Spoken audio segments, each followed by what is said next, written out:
And nakipag-ugnayan po tayo sa Senado at saka sa Kongreso, i-blockchain natin ang budget. Hinahabol po natin yung 2026 budget. Malapit nang mag-BICAM. Sabi nga ni Presidente, yung BICAM, ila-livecast natin yan.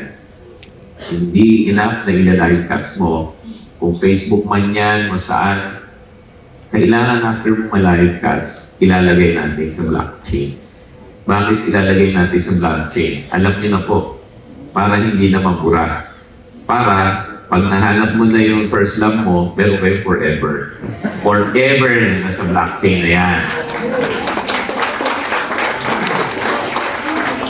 Kaya ang pakiusap ko po doon sa mga nalubhasa sa atin on the blockchain or yung mga kakilala nyo, sabihin nyo, suportahan na lang. Bigyan naman natin ng pagkakataon.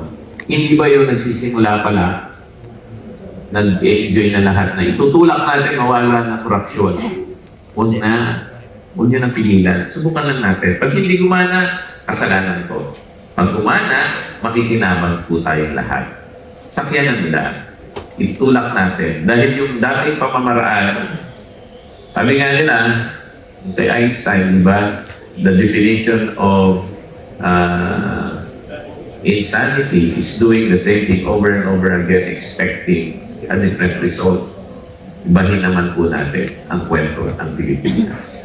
Yan po ang sabi ni Presidente, pagtawid ng 2026, wala na dapat korupsyon. Nagsisimula naman sa pera yan. So bawat piso sa kaba ng bayan, malalaman natin saan nagamit, sino gumamit, at ano yung napakinabangan ng taong bayan.